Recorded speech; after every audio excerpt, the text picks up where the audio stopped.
अवघे माझ्या मान्याने माझे देतो पोट भरे पुरे म्हणाल गोवरी सेवेसाठी निवडलेला बघून जगद्गुरु तुकोबरायांचं आहे. सेवेला प्रारंभ करण्यापूर्वी थोडासा परिहार देणं महत्वाचं असतं त्याच्या दृष्टीनं. म्हणून परिहार द्यायचं म्हणून त्यासाठी या ठिकाणी श्री क्षेत्र पाटोदा तालुका पाटोदा जिल्हा बीड या ठिकाणी सुंदर अशा भव्य दिव्य स्वरूपाच्या रामकथेचं आयोजन आपण सर्व ग्रामस्थांनी सर्व कमिटीने केलं आणि गेले 7 दिवस आपण या रामकथेचं अत्यंत प्रेमपूर्वक श्रद्धेनं श्रवण केलं बरं का. आणि आज त्याच रामकथेचा त्या ठिकाणी सांगता आपली काल झालेली आहे रामकथेची आणि आज हा काल्याचा प्रसंग आपल्यासमोर सादर होत आहे.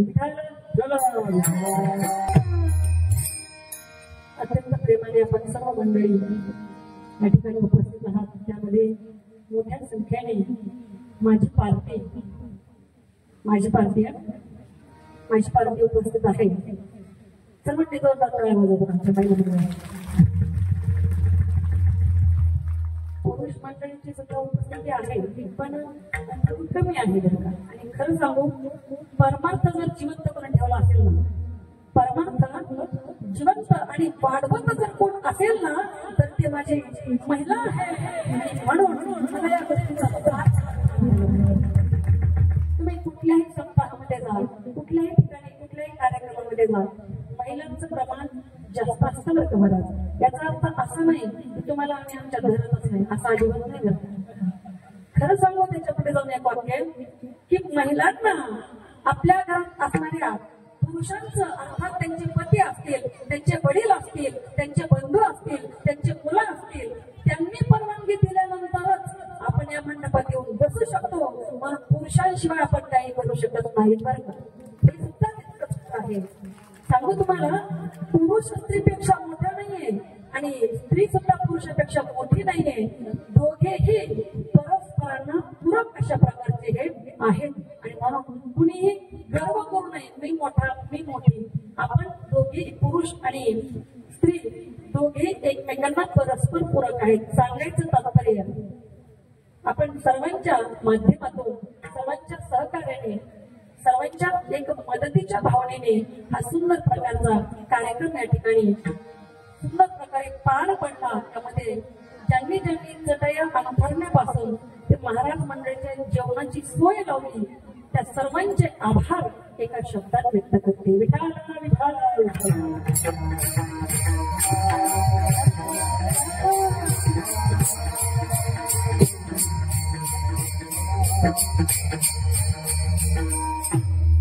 या प्रसंगी या काव्याच्या कीर्तनाला लाभलेली कलाकार मंडळी महाराष्ट्रातील नामवंत मृदंगवादक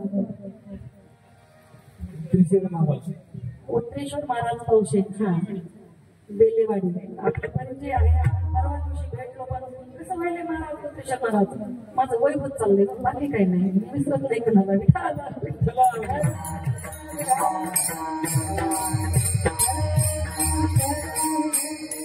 माझ्या फक्त नाव लक्षात राहत नाही बाकी चेहरे लक्षात राहतात बरं का असं होत. चला आता वयाला पण ऍक्सेप्ट करावं लागेल.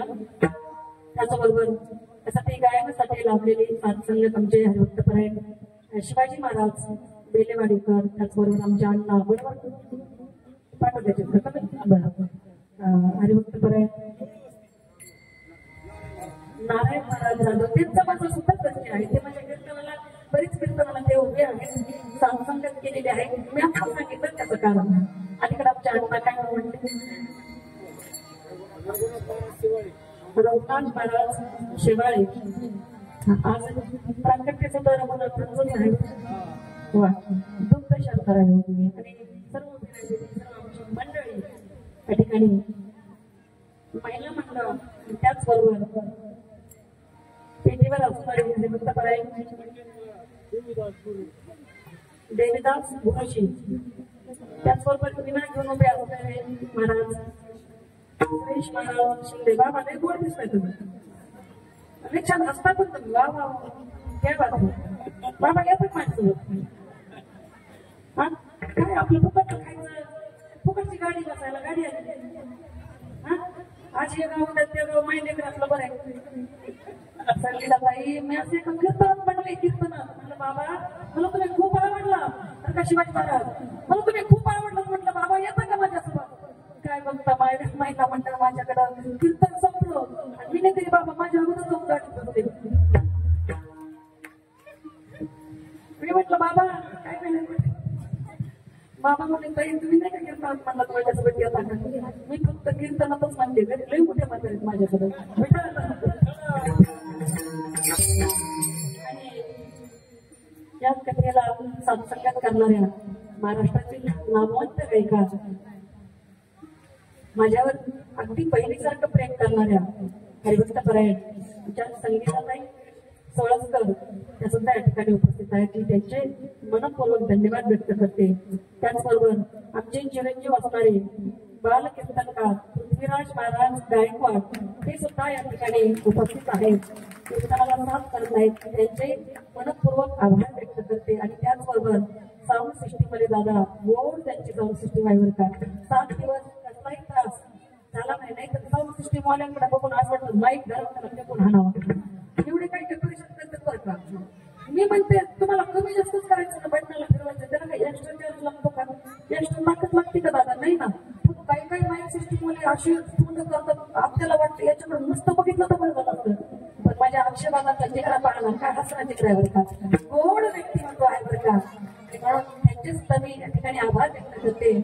त्या कार्यक्रमाला त्यांनी त्याबरोबर चक्राचं सुंदर त्या ठिकाणी पुष्पार्पण करून मालार्पण करून त्यांनी स्वागत केलं. ते दाम्पत्य हरिभक्तपरायण राजभैया जाधव आणि त्यांच्या सौभाग्यवती दीपालीताई जाधव ते त्या ठिकाणी उपस्थित असतील नक्कीच. त्यांचे मी मनपूर्वक आभार व्यक्त करते. आणि त्याचबरोबर त्या ठिकाणी असणारी सर्व टीम जे टीमवर्क ज्यांनी राबवलं बरं का. विशेषत्वाने मला नाव घ्यावं असं वाटेल की ज्यांनी त्या ठिकाणी वेशभूषेचं काम केलं ते हरिभक्तपरायण आदरणीय म्हणजे भाऊसाहेबजी वीर दादा अतिशय गोड ज्यांनी वेशभूषा केली बरं का. जोरदार टाळ्यांच्या गजरामध्ये स्वागत करूया. त्याचबरोबर जे आदरणीय गोरे सर सुद्धा अगदी तितक्याच तत्परतेने कार्यरत होते. काय हवं काय नको पाहत होते आणि त्यांच्या सुद्धा या ठिकाणी मी मनपूर्वक आभार व्यक्त करते. त्याचबरोबर ते ज्येष्ठ पत्रकार असणारे कार्यक्रमाचे मार्गदर्शक असणारे ज्यांच्या माध्यमातून आपल्या सर्व संत स्वतःची मायबापांची मला भेट झाली ते आपले हरिभक्त आदरणीय माझे बंधू असणारे छगनजी मुळे यांच्या सुद्धा मी मनपूर्वक आभार व्यक्त करते. जोरदार टाळ्यांच्या गजरामध्ये सर्वांचं आपल्याला स्वागत करायचंय. प्रभू रामचंद्र भगवान पुन्हा एकदा ज्यांची नावं माझ्याकडून विसरली असतील बरं का त्यांच्यासाठी एकदा जोरदार टाळ्या. ज्यांनी यासाठी आपला वेळ दिला बहुमोल वेळ दिला त्या सर्वांचे आभार व्यक्त करत ठिकाणी कीर्तनाला सुरुवात.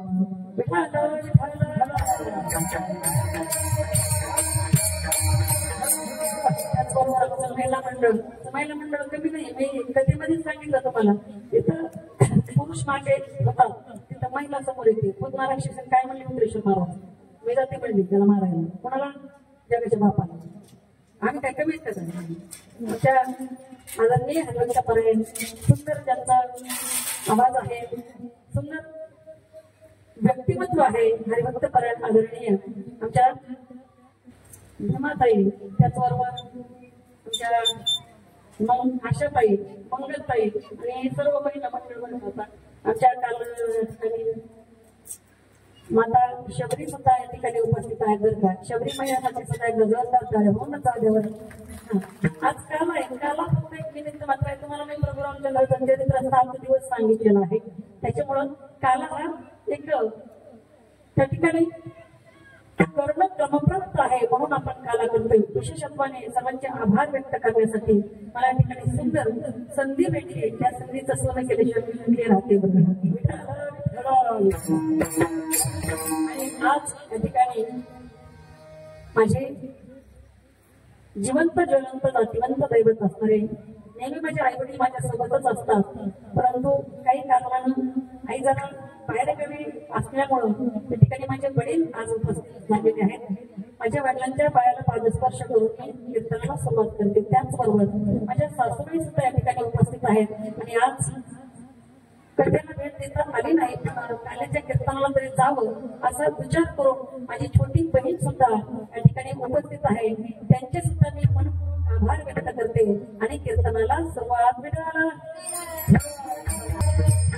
माझे नाव माता राहिले असतील बरं का तर पुढच्या वर्षी त्या ठिकाणी जानेवारी महिन्यात घेऊन टाकता येतील.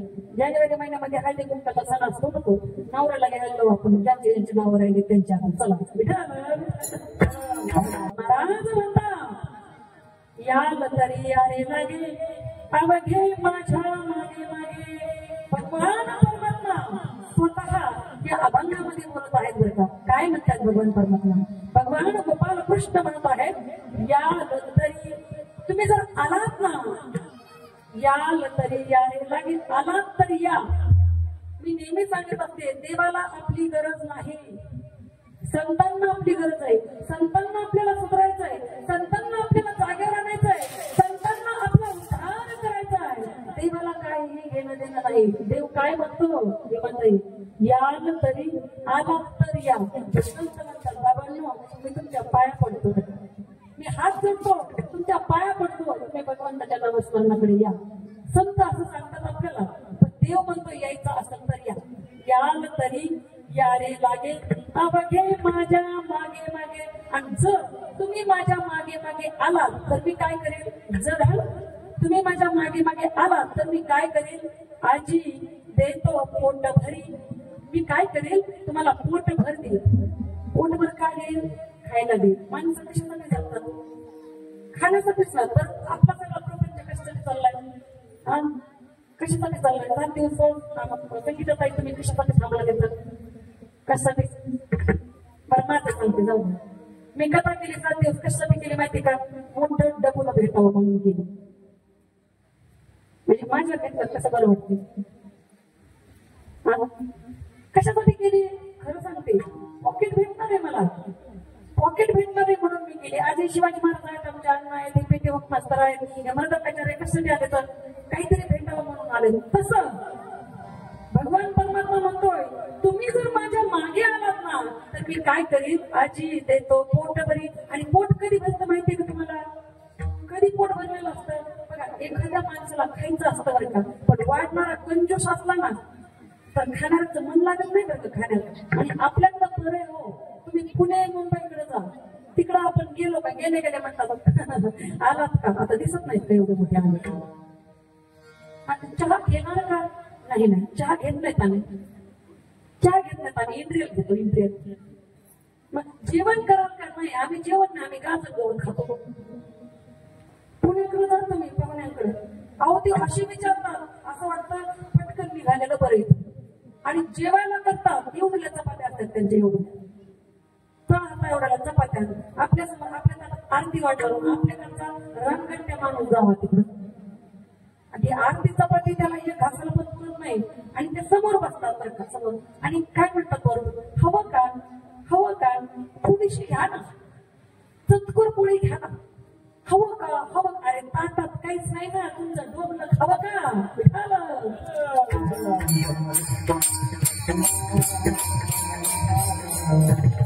बघा पोट कधी भरतं सांगा ना, पोट कधी भरतं ऐका, जेव्हा जेवणारा माणूस म्हणतो अहो पुरेपुरे हा पुरे नको हो, आता ना मला जाणारच, अहो इथपर्यंत भरलंय हो, इथपर्यंत आलंय हो, आता जर एक हात जरी खाईल ना तर सगळं बाहेर येईल, त्याला म्हणतात पोट भर.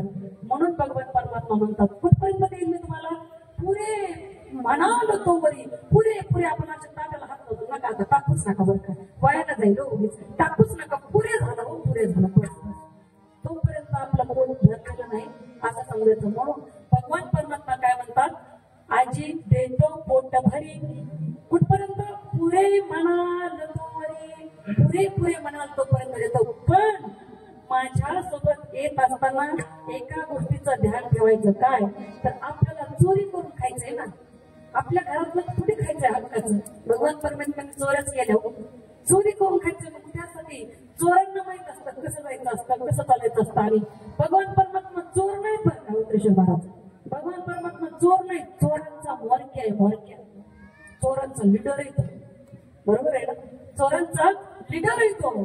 काय म्हणतात भगवान परमात्मा, हळू हळू चाला. अरे कसं चाला, आवाज होऊ देऊ नका, कसं चाला, हळूहळू चालायचं, हळूहळू चाला.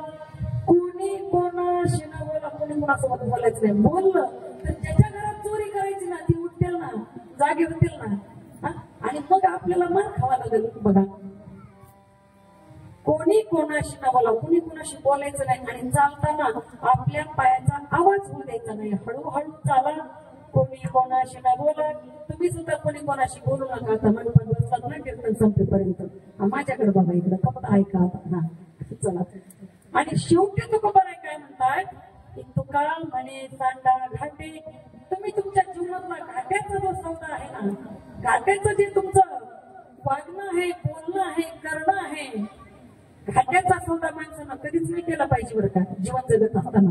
न प्रपंचात घाट्याचा सौदा करायचा, न परमार्थात घाट्याचा सौदा करायचा. जगद्गुरु तुकोबाराय म्हणतात माझे, तुका म्हणे सांडा घाटे. तो घाटा आहे ना, त्या घाट्याकडे तुम्ही बघू नका, तो सोडून त्या घाट्याकडे जायचं नाही. माणसानं कधीही माणसानं नफ्यात राहिलं पाहिजे, नफ्यात राहिलं पाहिजे. म्हणून तुका म्हणे सांडा घाटे, तेने भरू नका पोटे. त्यानं तुम्ही समाधान मानू नका, त्याच्यात समाधान मानू नका. घाट्यात तर तुम्ही फायदा पण करायला शिका, नफा करायला शिका. आणि नफा करत असताना नफा कशाने होणार आहे तेच तर तुकोबारायांना सांगायचंय, की या जन्माला येऊन आपण काय करायला पाहिजे, काय करायचं जन्माला येऊन, तर भगवंताचं भजन करायचंय. बोला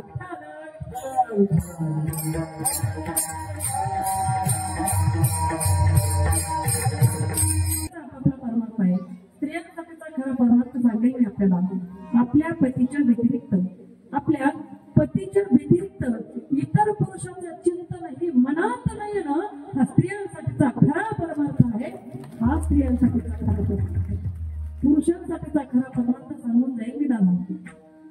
पुरुषांसाठीचा खरा परमार्थ ऐका ना, रात्रीच्या 12 वाजता जरी एखादी सुंदर स्त्री आपल्या डोळ्याला दिसली ना, तिला जर तुम्हाला माय म्हणता आलं तर खरे परमार्थ का तुम्ही आहात, वेगळा परमार्थ करायची गरजच नाही.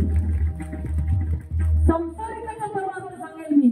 संसारामध्ये आपण केलेल्या कामाच्या मोबदल्यामध्ये जेवढं लागतंय तेवढं घ्यावं, अनावश्यक अति टाळावं, इतरांना त्रास न देता आपल्या कामाचा मोबदला जरूर घ्यावा, पण जास्त त्रासून शिल्लक काढून घेणं हा संसारिकाचा परमार्थ नाही. संसारिकाचा परमार्थ कसा आहे बघा, धन्य ते संसारी दया जे त्यांच्या अंतकरणात दया आहे ना ते संसारी धन्य आहेत असं जगद्गुरु तुकोबाराय म्हणतात बरं का. संसारिकाचा परमार्थ हा आहे. संतांचा परमार्थ आहे पुढं हे जन न देखावे डोळा येतो कळवळा करतायत आणि पुरणाऱ्या जनाला त्यातून सावरण्याचं काम संत करतात. हा संतांचा परमार्थ आहे. साधूचा परमार्थ आहे सतत सतत सतत आणि सतत भगवंताचं नामस्मरण करणं हा साधूचा परमार्थ आहे. प्रत्येकाला आपापला परमार्थ भगवान परमात्म्याने वाटून दिलेला आहे आणि आपण त्या पद्धतीने राहिलं पाहिजे. जीवनात आलोच ना, जगत असताना आपल्याबरोबरचं मन दुखू नये याची काळजी आपण घेणं गरजेचं आहे. म्हणून एक सुंदर गीतकार गीत सांगतात बघा, ऐका. नहीं चाहिए दिल दुखाना किसी का, नहीं चाहिए दिल दुखाना किसी का, सदाना है सदाना रहेगा सदाना किसी का, नहीं चाहिए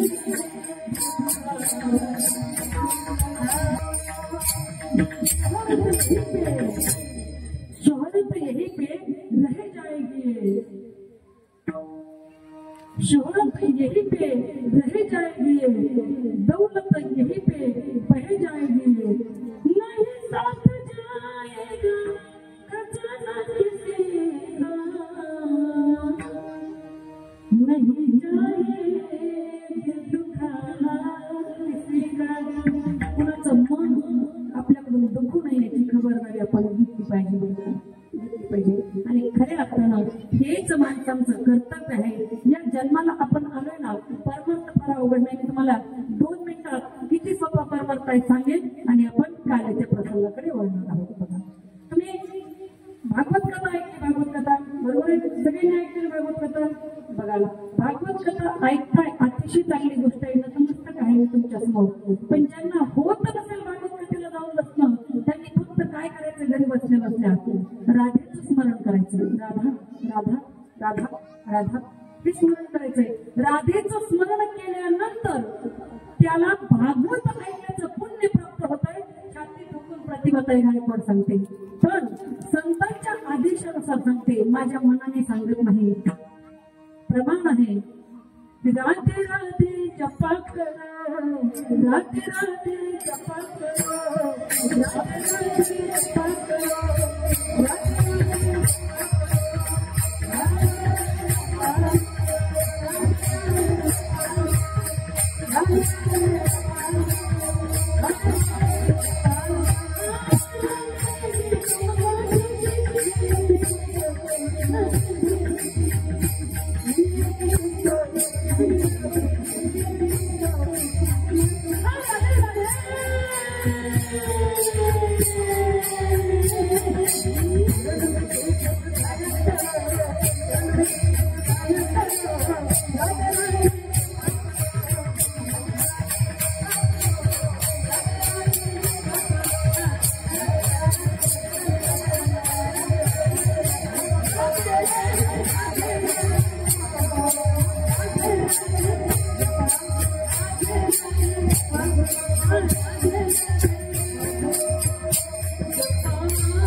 राधे राधे राधे राधे म्हणालात ना तर भागवत ऐकण्याचं पुण्य आपल्या पदरात पडल्याशिवाय राहणार नाही. एकच करा, राधे राधे जपा. कशातलं? भागवतामधलं. आणि विशेष आहे, भागवतामध्ये एकदाही राधा नाव येत नाही. ते विशेष आहे, कारण भागवताचे जे लेखक आहेत ज्यांनी भागवत निर्माण केलं ना, त्या शुकाचार्यांना राधा म्हटल्यानंतर 6 महिने समाधी लागत होती. आणि मग परीक्षिताचा उद्धार तर 7 दिवसात करायचा आहे. मग 6 महिने समाधी लागल्यानंतर परत 6 महिन्यानं उठून कधी भागवत सांगायचं परीक्षित राजाला? बघा ना. म्हणून राधेचं स्मरण करा. शुकाचार्यांच्या गुरु राधाराणी आहेत बरं का. भागवत ऐकण्याचं पुण्य परमार्थ किती सोपं आहे सांगते तुम्हाला आणि काल्याकडे वळायचे आपल्याला लगेच. बघा तुम्ही रामकथा ऐकली ना रामकथा ऐकली तुम्ही नक्की त्या ठिकाणी असणारी सर्व आमची साथसंगत करणारी मंडळी होते ना सगळ्यांना विसरा बरं का त्यांना विसरा आमच्या संगीतात आहेत ना त्यांनाही विसरून जातो कथांकर प्रतिभा गायकवाड येणार त्यांना सुद्धा विसरून जातो सगळ्यांना विसरा पण रामायणामधला एक शब्द मात्र तुमच्या हृदयात कोरून ठेवा बरं का. कोणता शब्द आहे तो जन्म सफल हो गए बंदे जन्म सफल हो गए बंदे मन मेरा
रामचंद्राला बसावं आम्हाला सगळ्यांना विसरून गेला तरी चालेल सगळं विसरा सगळ्या कथा विसरा दशरथ राजाला विसरा कौशल्य मातेला विसरा कैकेयी मातेला विसरा सुमित्रा मातेला विसरा भरत विसरा लक्ष्मण विसरा शत्रुघ्न विसरा उर्मिला विसरा मांडवी विसरा श्रुतकीर्ती विसरा सीता मैया सुद्धा विसरली तरी चालेल पण मन मेरा राम ठेवा आणि जेव्हा तुम्ही तुमच्या मनात रामाला ठेवाल ना तर तुम्हाला आराम भेटल्याशिवाय राहणार नाही साठी भगवंत तर संत सांगायला सगळे संत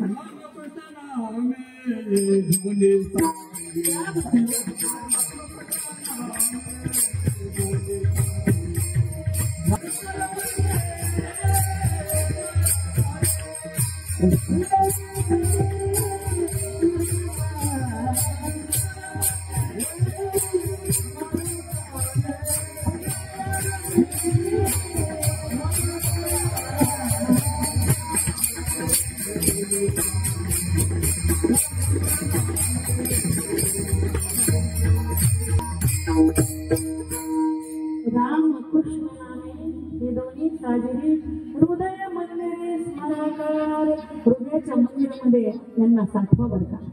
रामकृष्ण कारण परिपूर्ण अवतार आहे रामकृष्ण यांना आपल्या अंतकरणामध्ये साठवा आणि आज तर जिकडे तिकडे जल्लोष काय आहे तर प्रभू श्री रामचंद्राचा जल्लोष आहे. आज तर परिस्थिती अशी आहे कशी हर घर में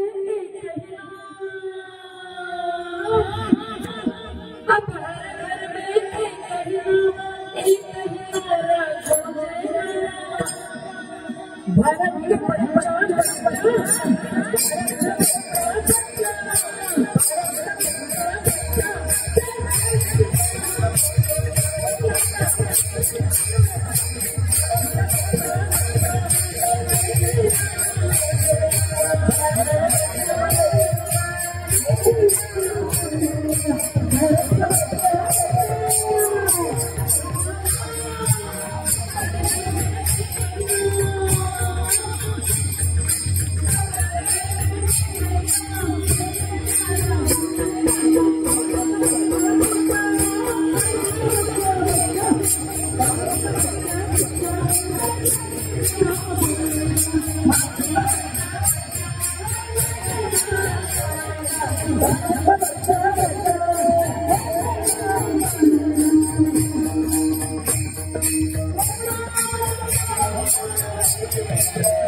सरळ सरळ भावार्थ आता विश्लेषणात्मक आपण थोडंसं पाहण्याचा प्रयत्न करूया.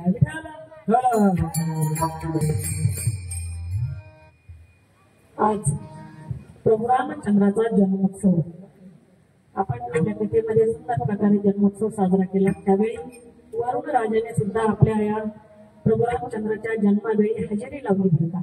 सुंदर प्रकारचा त्या ठिकाणी पावसाचे आगमन त्या दिवशी झालेलं होतं आणि खऱ्या अर्थानं प्रभू रामचंद्र जन्माले आणि काय झालं बरं का, झाले राम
झाले रामराज्य.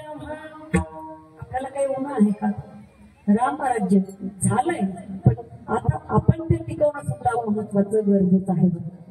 रामराज्यामध्ये आज जे प्रकार होतात ते होत नव्हते, म्हणून आपण सुद्धा या प्रभू रामचंद्राच्या पावन पवित्र भूमीमध्ये जन्माला आलो याचं भान आपण या ठिकाणी ठेवलं पाहिजे. त्या ठिकाणी आपण जन्माला आलोय बरं का.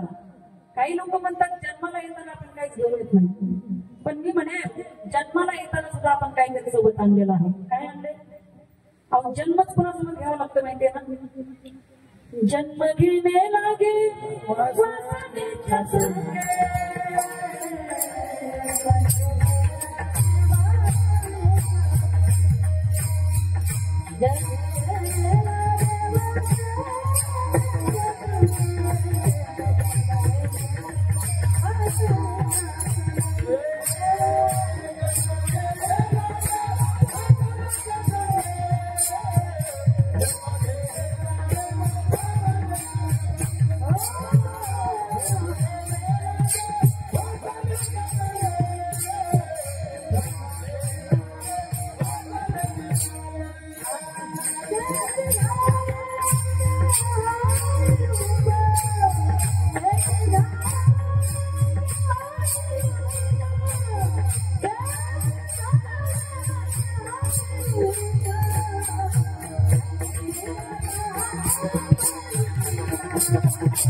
कोणासोबत घ्यावं लागतं? वासनेसोबत. जन्म घेणे लागे वासनेच्या संगे, वासनेसोबत जन्म घ्यावा लागतो. कोण म्हणते रिकाम्या हाताने आलो आपण? आणि रिकाम्या हाताने आपण जाणारही नाही बरं का, रिकाम्या हाताने जाणारही नाही. काय घेऊन जातो? तरी समाजाचं प्रेम आपल्याला आपल्यासोबत घेऊन जाता येतं. आपण केलेलं सत्कर्म आपल्याला आपल्यासोबत घेऊन जाता येते. आपण इतरांना केलेली मदत आपल्याला सोबत घेऊन जाता येते. आपण केलेलं चांगलं काम आपल्याला सोबत घेऊन जाता येतंय. थोरा मोठ्यांचे मिळवलेले आशीर्वाद आपल्याला सोबत घेऊन जाता येतात. कोण म्हणतंय खाली हात यायचंय खाली हात जायचंय? हे आपल्याला घेऊन जाता येतंय. माणसानं जगत असताना कधीतरी इतरांच्या कामी पडलं पाहिजे. आणि जगत असताना सर्वात महत्वाचं त्या प्रभुरामचंद्राला अर्थात भगवान परमात्म्याला कधीच विसरायचं नाही. नाहीतर आपल्यावर हेच म्हणायची वेळ येईल. काय क्या किया क्या किया क्या किया रे तूने जीवन लगा दिया, तूने जीवन लगा दिया, क्या किया रे जिसे पाना था उसको दिया।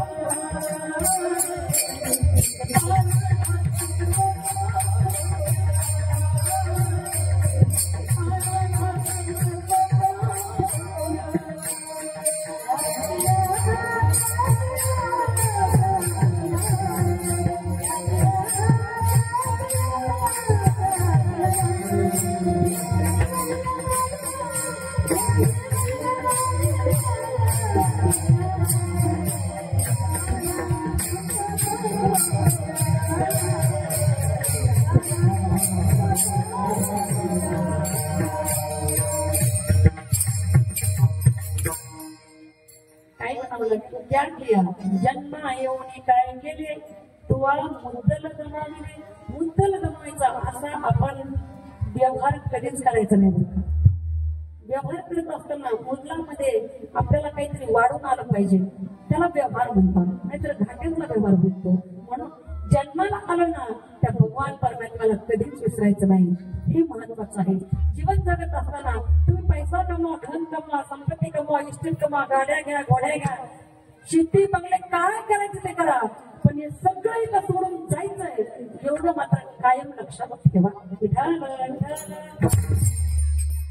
जन्माला आलोय असं माणसानं जगावं. कसं जिंदगी में आए हो, जिंदगी में आए हो तो ऐसा काम किया जाए कि मरने के बाद भी लोग शमशान में डूबते हुए आ जाए, शमशान में डूबते हुए आ जाए. माणसानं असं जगावं. माणूस गेल्यानंतर प्रत्येकाच्या डोळ्यामध्ये 2 थेंब खळखळ पाणी यावं असं माणसानं जगावं.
जन्माला येऊन काय केलं बरं, काय केलं पाहिजे तर त्या भगवंताला स्मरलं पाहिजे, त्याची आठवण ठेवली पाहिजे. तो आहे याची जाणीव आपल्या सतत मनात असणं अत्यंत गरजेचं आहे होता. आणि त्याची जाणीव मनात असली ना तर व्यक्ती चुकत नाही बरं कर्म करत असताना. बघा जन्माला आल्यानंतर या देहाला काहीतरी कामं दिलेली आहेत आणि परमार्थ परमार्थ परमार्थ म्हणजे फार अवघड गोष्ट नाहीये बरं. काही लोकांनी अवघड करून ठेवला परमार्थ. मी सांगू तुम्हाला परमार्थ कशाला म्हणतात. प्रत्येक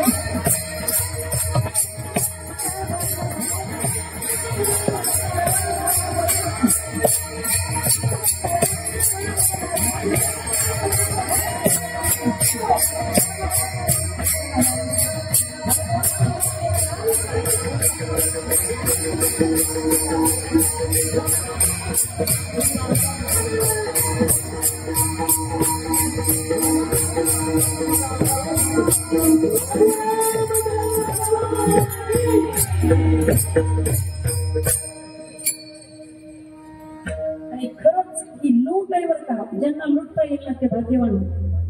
काय राम नाम की लूट है, राम नाम की लूट है, लूट करके तो अंत समय पछताएगा, जब प्राण जाएंगे छूट कबीरा, प्राण जाएंगे छोड़. नंतर शेवटी आपल्या मुखाला नाव येत नाही देवाचं. देवाचं नाही आपल्याला काहीच बोलता येत नाही. नुसते इशारे करतात माणसं. शेवटी कधी प्राण प्रयाणाचे वेळी जेव्हा आपला जीव, जेव्हा आपला प्राण, जेव्हा आपल्या शरीरातील ही पंच प्राणांची कुणी निघून जाईल ना, तेव्हा मग नुसते कपड्याला धरून बसवतात खाली माणसं. बोलता काहीच येत नाही. जोपर्यंत बोलता येत आहे ना तोपर्यंत त्या भगवंताच्या नावाला लिहून घ्या आणि धनवान म्हणा. तुमच्यासारखे धनवान दुसरे कोणीच नाही.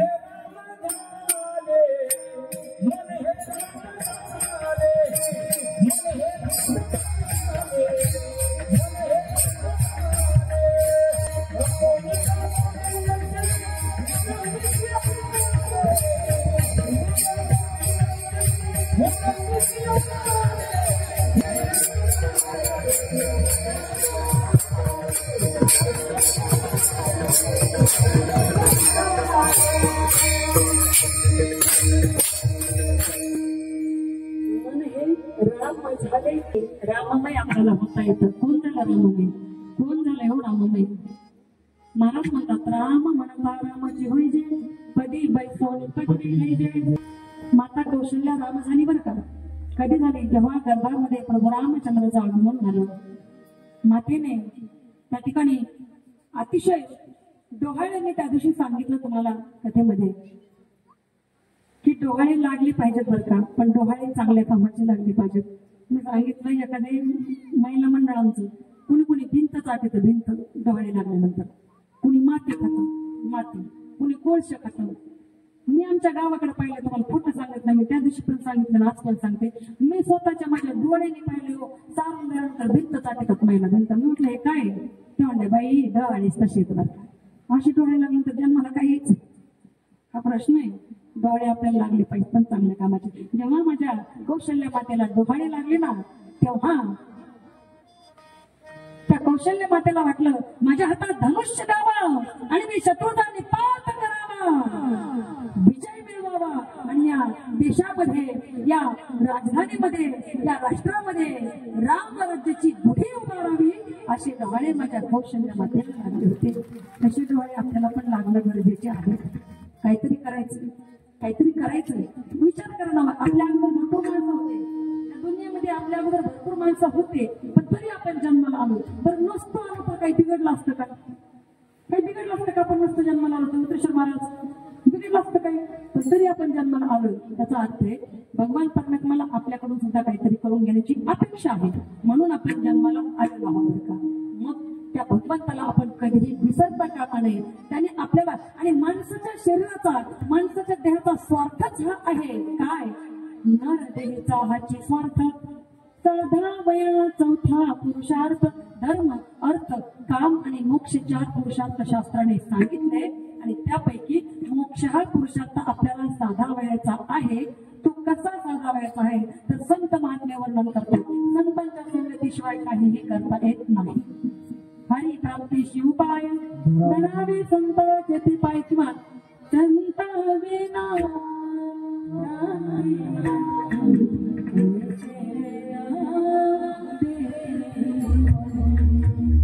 ऐसे वेद कोण देतंय वाई कोण देतंय तर वेद देतात वेद आणि म्हणून आपण त्या संतांच्या मागे जायचंय आणि संतांच्या मागे गेल्यानंतर आपल्याला भगवान परमात्मा भेटल्याशिवाय राहतच नाही म्हणून आपण संगत संतांची करायची संगत संतांची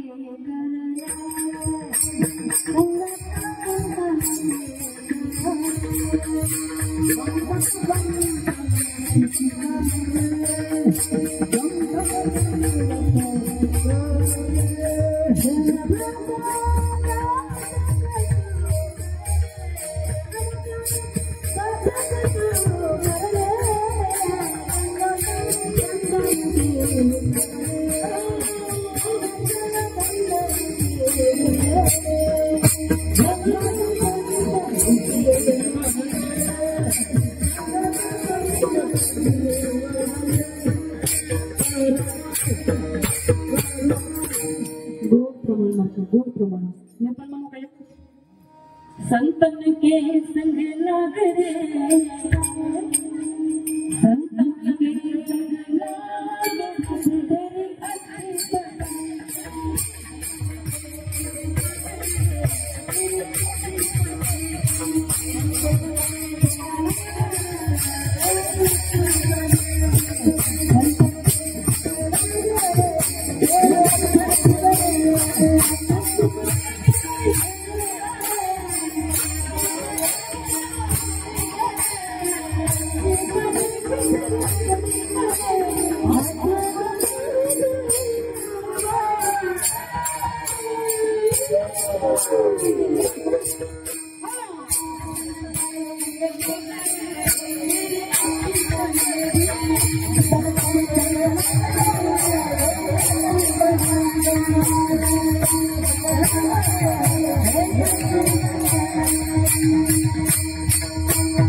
संतन के संग लाग रे त्याला काय पैसे लागत नाही त्या बिल येत नाही पावती पाडायला लागत नाही टॅक्स नाही जीएसटी नाही काही नाही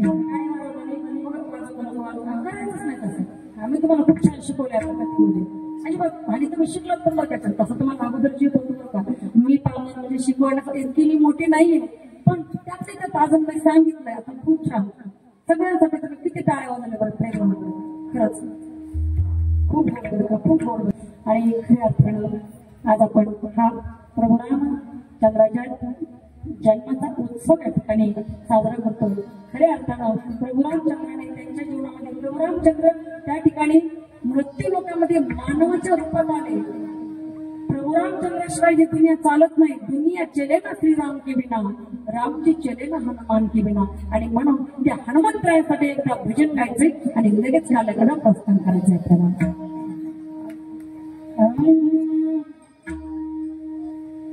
जो खेल गए प्राणों पे जो खेल गए प्राणों पे श्री राम के लिए एक बार तो हाथ उठाओ मेरे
काल्याचं प्रसंग काला सांगितल्याशिवाय होतच नाही ना. काला म्हणजे काय करायचं वर्णन बरं, कशाचं वर्णन झालं पाहिजे? चरित्र चरित्र ते उच्चारावे,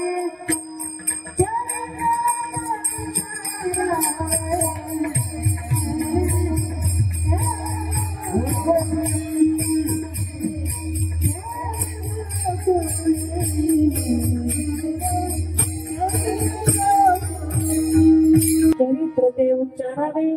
देवी देवी गोकुळामध्ये जे भगवान कृष्णाने चरित्र केल्या, लीला केल्या, त्याचा उच्चार आज करणं गरजेचं आहे. पण फक्त उच्चारच करायचंय बरं का, आचरण करायचं नाहीये. बघा एका गावामध्ये 2 नवरा बायको होते, म्हणजे 2 म्हणजे एकच नवरा बायको होते, एक नवरा आणि एक बायको.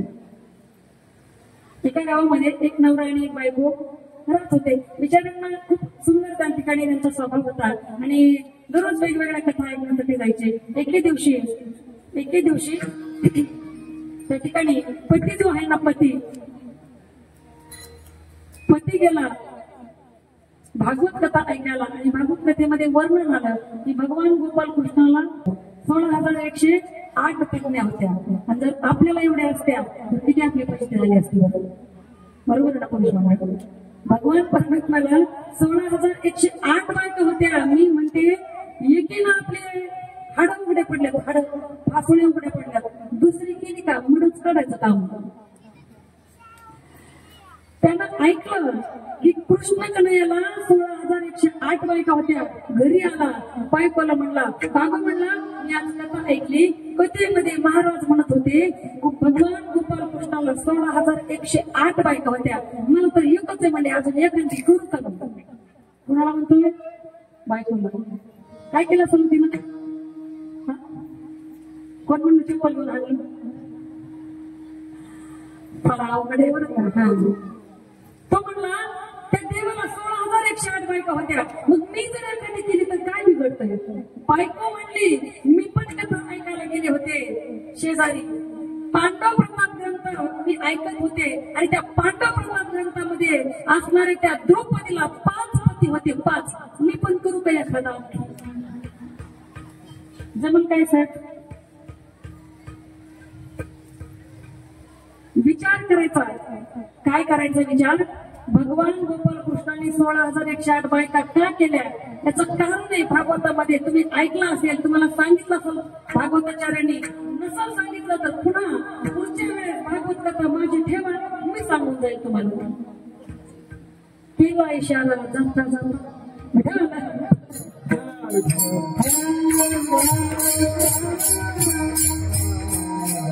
सांगायला मी काय सगळं गुप्त घेतलेलं, मी काय इतके सगळं गुप्त घेतलेलं नाही. म्हणजे रामकथा सांगा, पुन्हा भागवत कथा पण सांगा का?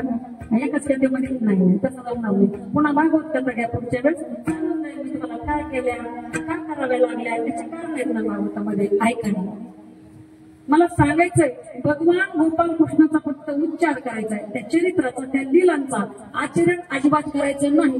जर एखाद्याला वाटलंच मला पण 16,108 बायका करायच्याच बरं का पुरुष मंडळी, म्हणजे तुम्ही वडिलांसारखे भावासारखे करता, जर एखाद्याला वाटलंच मला पण तेवढ्या बायका करायच्या तर तुम्ही काय करायचं? 6व्या दिवशी पुतना राक्षसीला मारायचं.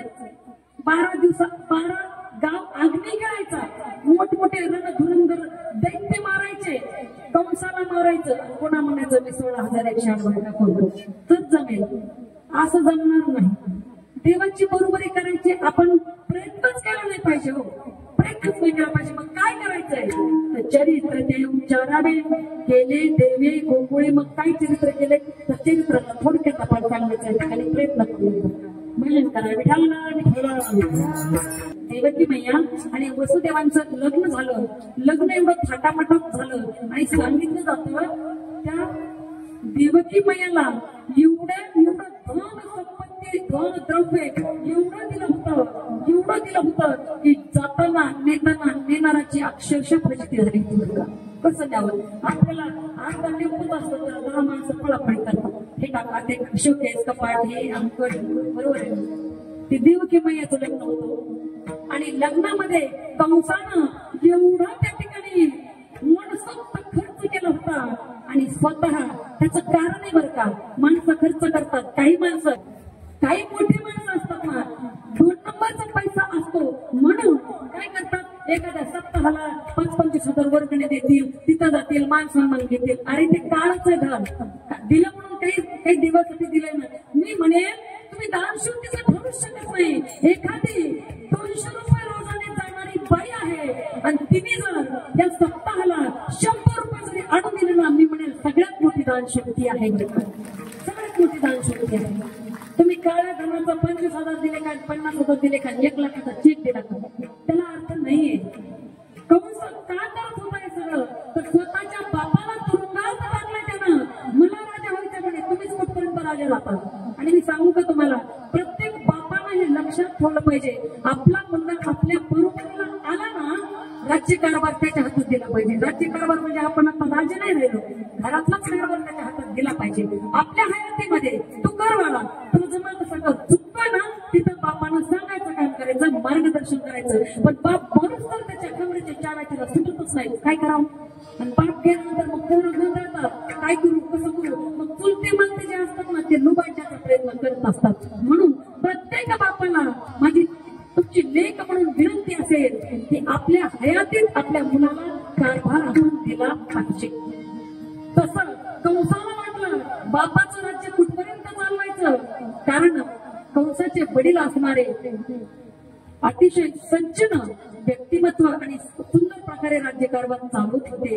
परंतु कंसाला वाटलं मला राज्य भेटलं पाहिजे आणि म्हणून स्वतःच्या वडिलांना कारागृहामध्ये टाकलं आणि स्वतःला राजा घोषित केलं. आता लोकांच्या दृष्टीत चांगलं बनण्यासाठी काहीतरी नाटकं करावी लागतात. तर हे नाटक देवकी मैयाचं लग्न एवढ्या मोठ्या थट्टापटात केलं आणि काय म्हटलं अजून माहितीये का, की माझ्या बहिणीचा विरह मला सहन होत नाहीये. माझ्या बहिणीला तिच्या सासरपर्यंत सोडवायला मीच रथावर सारथी म्हणून बसणार आणि माझ्या बहिणीला त्या ठिकाणी तिच्या सासरपर्यंत पोहोचवणार. बसलेला आहे कंस पुढे, मागे वसुदेव देवकी मैया बसलेले आहे. सुंदर प्रकारे रथ हाकत आहे. कोण? कंस रथ हाकत आहे. चाललेले आहे नगरामधून. सुंदर प्रकारे तो रथ पुढे जातोय. अनेक त्या नगरामधल्या महिला पुष्पवृष्टी त्या देवकी मैया आणि श्री वसुदेवजीवर करत आहे. सुंदर प्रकारची पुष्पवृष्टी चालू आहे. सुंदर प्रकारचं वातावरण आहे. अतिशय आनंदमय वातावरण आहे आणि आपल्या बहिणीची पाठवणी कंस त्या ठिकाणी करतो आहे. पण तेवढ्यात आकाशवाणी झाली आणि आकाशवाणीने सांगितलं, हे कंसा, हे मूर्ख कंसा, तिचा विवाह मोठ्या थाटामाटाने करत आहे. तिच्या पोटी येणारा 8वा पुत्र तुझा काळ आहे. आकाशवाणी शांत झाली. काय पाहता माझ्याकडं. रथातून खाली उतरला, आपल्या बहिणीच्या केसाला पकडलं, देवकी मैयाच्या केसाला धरला, खाली ओढला रथातून आणि मारायला थांबला. हे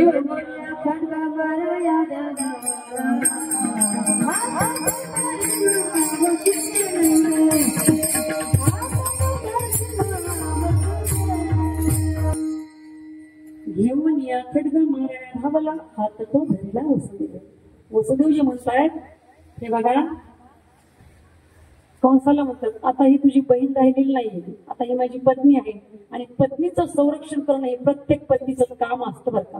ही माझी आता पत्नी आहे, तुला अधिकार नाहीये. आणि आणखी एक गोष्ट सांगू, जेव्हा जेव्हा आपला इतिहास लिहिला जाईल तर त्या इतिहासामध्ये तुझं नाव असं लिहिलं जाईल की आपल्या बहिणीचा वध करणारा राजा. हा कलंक तू स्वतःला लावून घेऊ नको. ऐक माझं, तुला देवकी पासून काहीही धोका नाहीये. धोका आहे तिच्या 8व्या पुत्रापासून. म्हणून तू काय कर, आम्हाला बंदिस्त कर, कारावासामध्ये तुझ्याच या राजधानीमध्ये ठेव आणि झालेले पुत्र मी तुला आणून देईल, हे माझं वचन आहे. आणि मग कंसालाही वाटलं की वसुदेवजी जे म्हणतात ते बरोबर आहे. कंसाला सुद्धा असं वाटलं. कारागृहात टाकलं, बंदीखान्यात टाकलं आणि बरेच दिवस उलटल्यानंतर यथावकाश पहिल्या पुत्राला जन्म त्या ठिकाणी देवकी मैयाने दिलेला आहे. आणि वसुदेवजींना आपल्या वचनाची आठवण झाली. मोठी माणसं ती मोठीच असतात बरं का. आपल्या वचनाला जागणारी माणसं ही कधीच वचन मोडत नाहीत बरं का. घेतलं बाळ आणि कंसाच्या हवाले केलं. कंस विचार करू लागला, अरे आकाशवाणीने तर 8वा पुत्र मारणारे सांगितलं होतं, हे तर पहिलंच बाळ आहे, हे काय माझं करणार. तेवढ्या टपकले आग लावे. आडनावाचे नाही माहिती ना तुम्हाला, शेंडीवाले बाबा माहिती आहेत ना, ओळख आहे तुमची, कुठे भेटले, कथेमध्ये भेटले, बरोबर आहे ना, कथेमध्ये भेटले शेंडीवाले बाबा.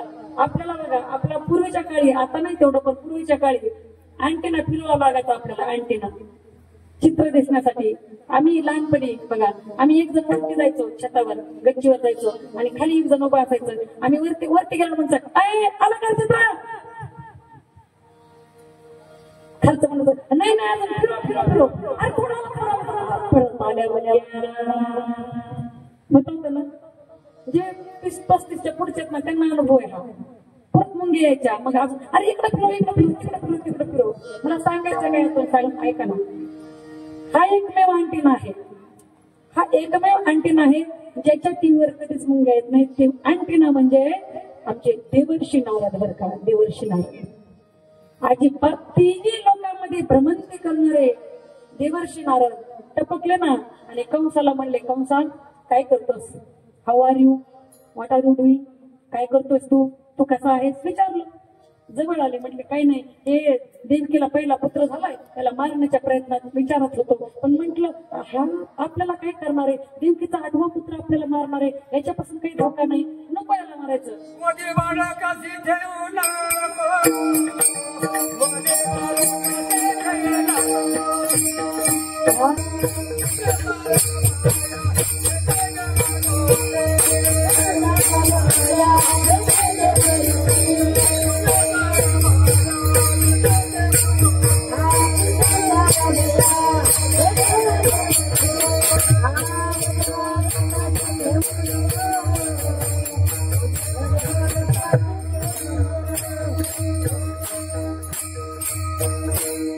काय नाही नाराजी, बधी बाळकाशी ठेवू नको, बाळाला त्या मार, त्याला ठेवू नको. काय एक फुलावाचं फुल घेतलं, कमळाचं फुल घेतलं, असं सुंदर करतं. कमळाचं फुल घेतलं, कमळाच्या फुलाच्या पाकळ्या मगाला सांगितलंय. कंस नको घेतला, 1 2 3 4 5 6 7 8.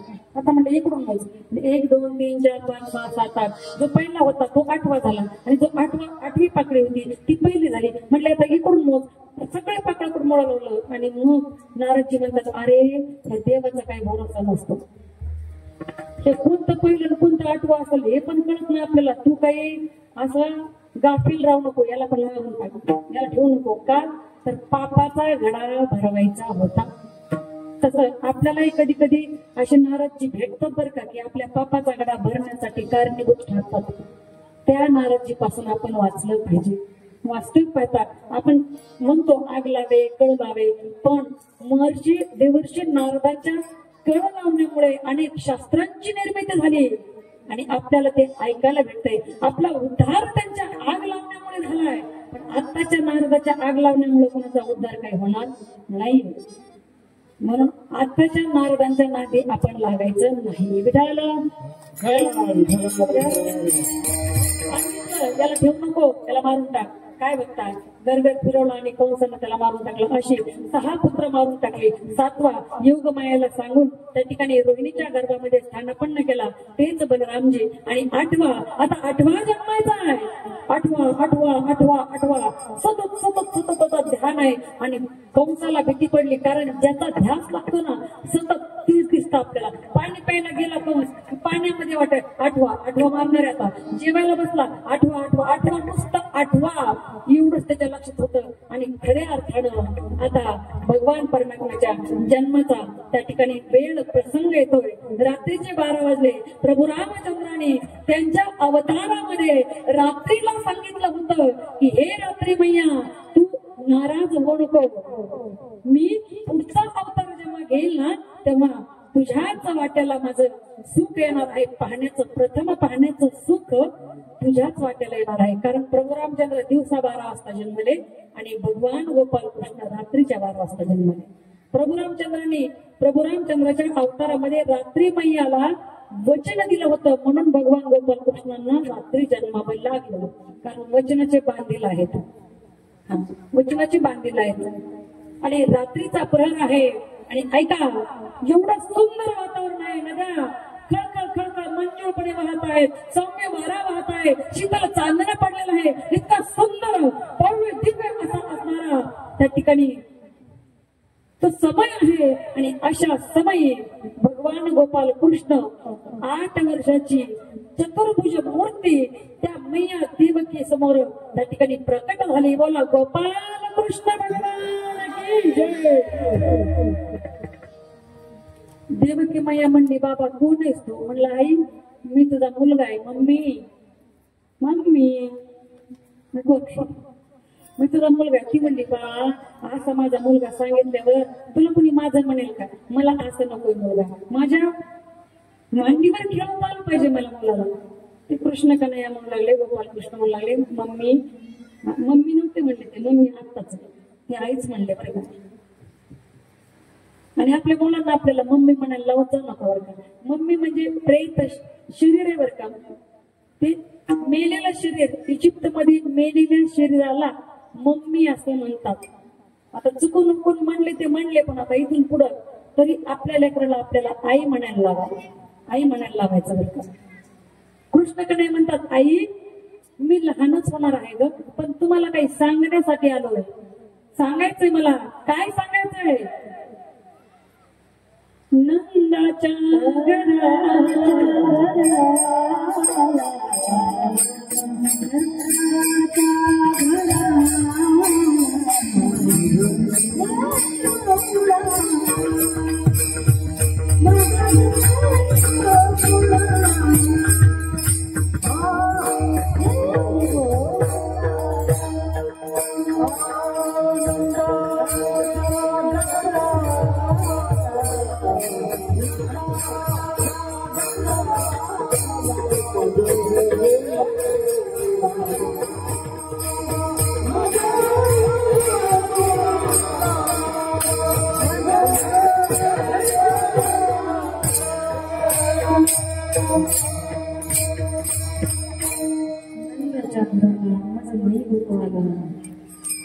माया उपजली तेथे देवी मज आणि येथे. आणि त्या ठिकाणी असणारे वसुदेवजी विचार करतायत, पहा 6 पुत्र जन्मले, 6 पुत्रांना पालन पोषण करणं देवकी मैयाच्या भाग्यात नव्हतं, वसुदेवजीच्या भाग्यात नव्हतं. 7वा पुत्र रोहिणी मातेच्या गर्भामध्ये योग मैयाच्या सहाय्याने स्थापन केलेलं आहे. आणि 8वा पुत्र जन्मला. पण माझी देवकी मैया म्हणते, या पुत्राला आता आपल्याला मरू द्यायचं नाही, कंसाच्या हाती हा लागला नाही पाहिजे. सोडा सोडा मिठी लपवा लपवा जगजेती जनी कंसाचे कळेल माझ्या बाळाचे मरेल. भगवान परमात्मा एवढं सांगून लहान झाले का देवकी मैयाच्या मांडीवर बसलेले आहेत. आणि यशोदा मैयानं त्या बाळाकडे पाहिलं. काय वाटलं असं, काय वाटलं असं आईच्या त्या हृदयाला. आणि कृष्ण भगवान परमेश्वराचं आयुष्य कसं आहे, आयुष्य कसं आहे की ज्या आई वडिलांनी जन्माला घातलं त्या आई वडिलांसोबत राहता आलं नाही. ज्या मैयानं जन्म दिला तिचं दूध पिता आलं नाही. पुन्हा बघा, वृंदावनात जन्म गेले तेव्हा तिथूनही जावं लागलं. सगळे आपले गोपाळ सवंगडी गवळणी यशोदा मैया नंदबाबा सोडावे लागले. आपली प्राणप्रिय बासरी सोडावी लागली, आपली प्राणप्रिय राधा राणी सोडावी लागली. आणि कंसाच्या नगरीमध्ये त्या ठिकाणी जावं लागलं का. आणि म्हणून गोपाल कृष्णासारखं आयुष्य इतकं खडतर असताना सुद्धा एकदाही गोपाल कृष्ण रडताना आपल्याला दिसत नाहीत बरं का.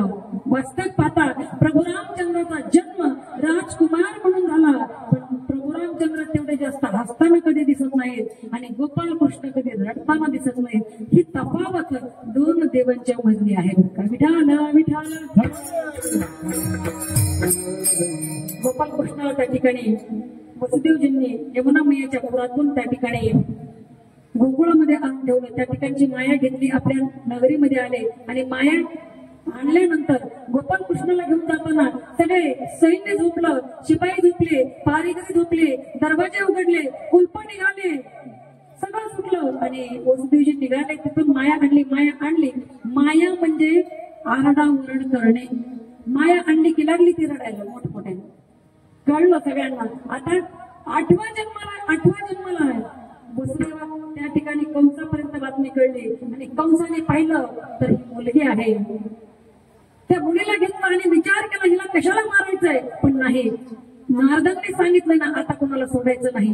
त्या मुलीचा पाय धरला, गर फिरवलं आणि दगडावर आपटणार. तेवढ्यात ती मुलगी हातातून निसटली आणि पुन्हा आकाशवाणी झाली, अरे मला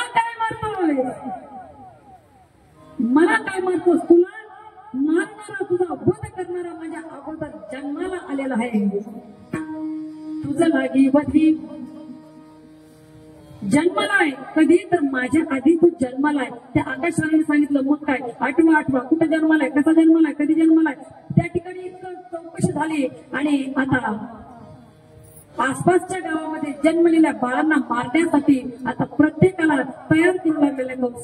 कुणी तयार होत नाही ते पाहून पुतना मावशी गेली. पुतना मावशी गेल्यानंतर पुतण्यानं अगोदर काय केलं तर त्या बाळाला आपल्या मांडीवर उचलून घेतलं. पाहिलं देव खूप गोड आहे, गोड दिसत होता. पाहिलं पण मारायला आलेली पुतना राक्षसी कसं तर स्तनामध्ये विष घेऊन आलेली.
आपल्याला आता चैन पडत नाही, सगळ्यांना माहिती आहे. आता धक्का लागलेला आहे सगळ्यांना, बरोबर.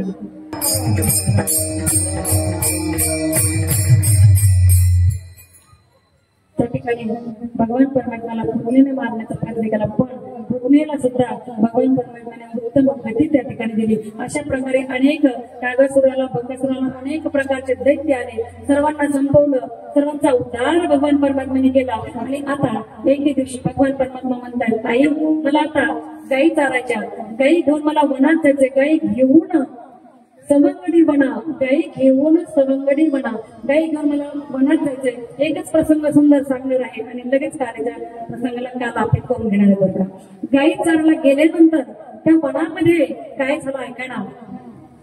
गाई चारण्यासाठी गेल्यानंतर वनामध्ये एके दिवशी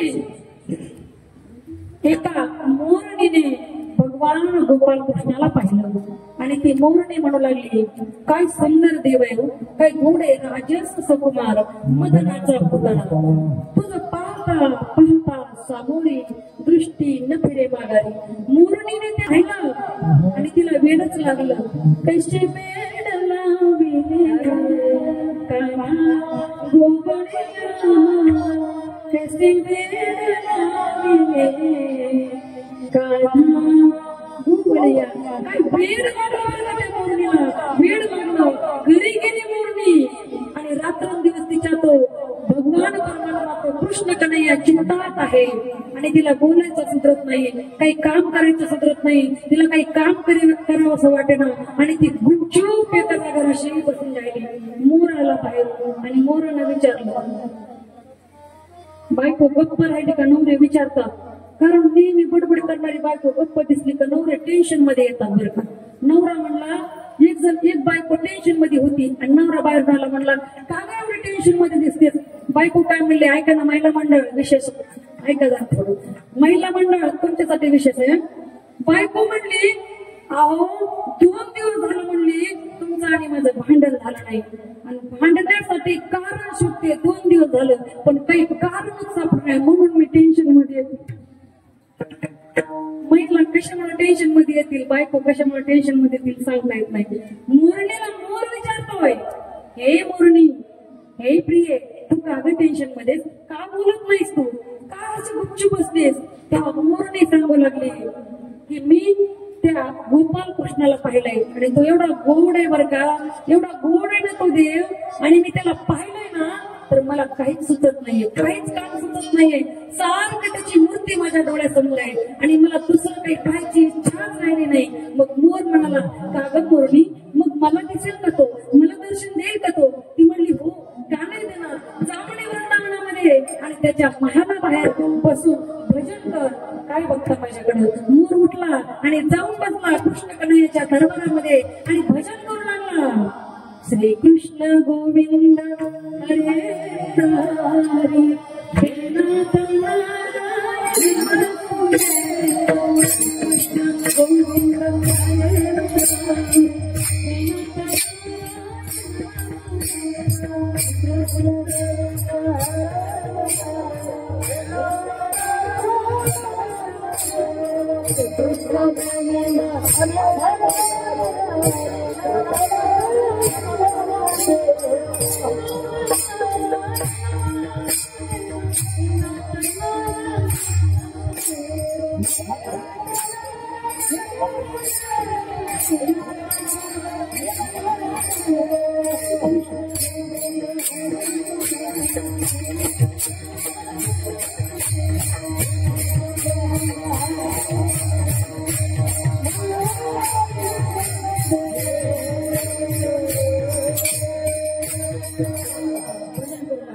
कृष्ण गोविंद हरे हरे, हे नाथ नारायण वासुदेव, हे भगवान, हे परमात्मा, हे नारायणा, मला भेट द्या ना. माझ्या पत्नीला भेटलास तू आणि तिनं मला सांगितलंय तू किती गोड आहेस, तू किती सुंदर आहेस, तू किती सुंदर सलोना आहेस ना, तिनं मला सांगितलंय म्हणून मी तुझ्या दारात बसलोय.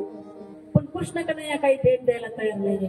तेव्हा मोर म्हणतोय, तू जरी नाही आलास तेव्हा आणि मी तुझ्या दारात बसून इथंच भजन करणार, कारण तू कधीतरी या रस्त्याने जाशीलच ना तेव्हा मी तुला पाहिजे. पण कोणीतरी सांगितलं की इथं बसून तुझा उपयोग नाही, तू जा आणि राधेच्या दारात जाऊन भजन कर. भगवान परमात्म्याचं, गोपाल कृष्णाचं राधा राणीच्या दारात जाऊन भजन कर.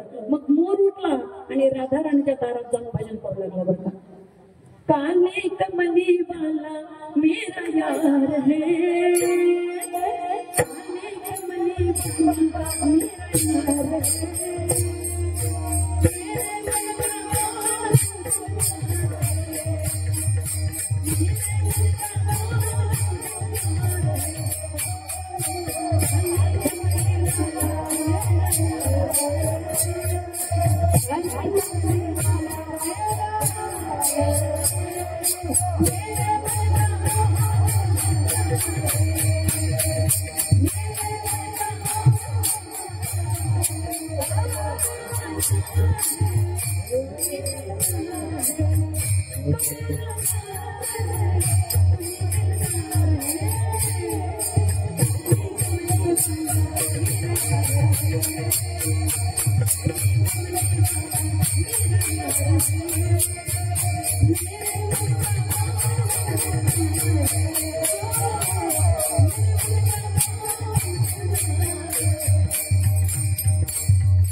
आणि मोराला खट्टमिठी मारली का तर भगवान गोपाल कृष्णाचं भजन मोर करत होता.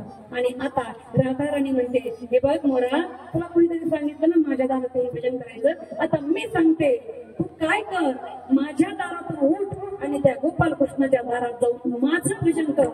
आणि मग मोर उठला आणि मोर आता कृष्ण कन्हैयाच्या दारात जाऊन भजन म्हणू लागला.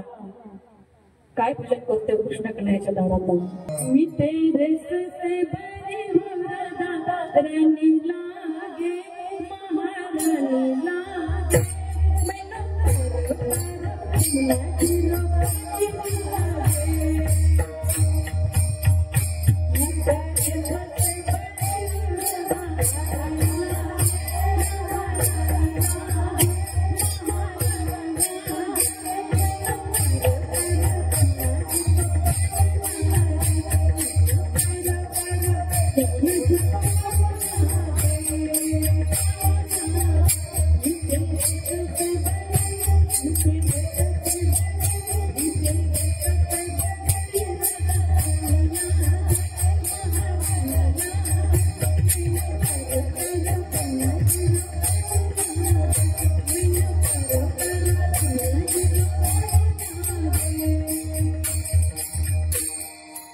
आणि आता कृष्ण कन्हैया धावत पळत आलेला आहे, मुलाला आलिंगन दिलं आणि मुलाला घट्ट मिठी मारली का तर राधा राणीचं भजन होतं. कृष्ण कन्हैयाच्या दारात मोर करत होता आणि खऱ्या अर्थानं त्या भगवंताची छबी आपल्या मनात जाडली पाहिजे. कृष्ण कन्हैया आता गायी घेऊन वनात चारण्यासाठी जात आहेत. अनेक थोडे आहेत, अनेक सांगण्यासारखं आहे, पण कीर्तनाला आता मर्यादा आहे. खांदी भार पोटी भूक, काय खेळायचे सुख, आता खेळायचं काही सुख नाही. आणि त्या ठिकाणी सुंदर प्रकारचे गोप, सुंदर प्रकारचे त्या ठिकाणी गोप सगळेजण सुंदर प्रकारे खेळ खेळतात, अनेक प्रकारचे. आणि कृष्ण कन्हैया आता म्हणतो, बाबांनो आता काय करा, आपल्या सगळ्यांना भूक लागली, आता सगळ्यांच्या शुगरे काढा, सगळ्यांच्या शुगरे काढा आणि सगळ्यांचे शुगरे एकत्र करा. कारण इथं लहान मोठं कोणी दिसता कामा नाही, इथं गरीब श्रीमंत कोणी दिसता कामा नाही. आणि काल्याचा अर्थच तो आहे. काला म्हणजे काय तर दही, आणि जे लाह्या आहेत ना, लाह्या म्हणजे या जीवाचं प्रतीक आहे.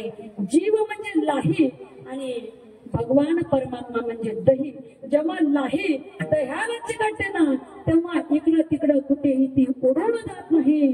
म्हणून आपण जीव आहोत अर्थात लाही आहोत, आणि या भगवंतमय दह्याशी आपली भेट होते आणि पुन्हा आपण इकडं तिकडं भटकणार नाहीत याची खात्री म्हणजेच काला, म्हणजेच काला आहे. बरं का, म्हणजे काला आहे.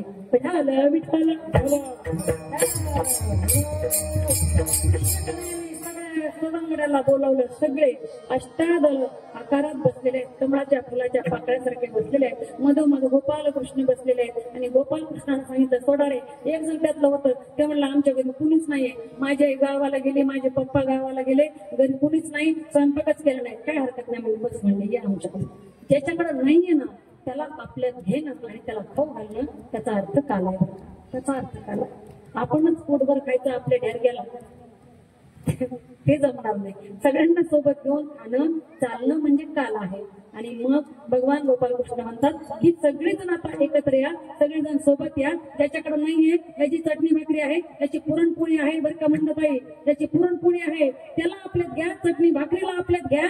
आणि सगळ्यांचं एकत्र काला केला, सगळ्यांचा एकत्र काला केला. आणि मग भगवान परमात्म्याने तत्पूर्वी भगवान परमात्म्याने अनेक प्रकारच्या चोऱ्या केल्या आणि चोरी करत असताना भगवान परमात्म्याने सांगितलं, माझ्या मागे आला तर मी पोटभर देतो, याला तरी यारे लागे, अवघे माझ्या मागे मागे, आजी देतो पोटभरी, पुरे म्हणाल तो वरी, तुम्हाला मी पोटभर जेवायला देतो, पुरे म्हणाल तोपर्यंत देतो. पण काय करा तुम्ही, चोरी करत असताना हळूहळू चाला, कोणी कोणाशी न बोला, आणि शेवटी गाठायला सांगायचंय. अर्थात भगवान परमात्म्याचं ते असणार काला आपल्याला ग्रहण करायचं आहे आणि मग आपण नफाच नफा कमवणार आहोत. म्हणून शेवटी तुकोबऱ्या म्हटले, तुका म्हणे सांडा घाटे, तेने भरू नका पोटे विठोपार कुमाई.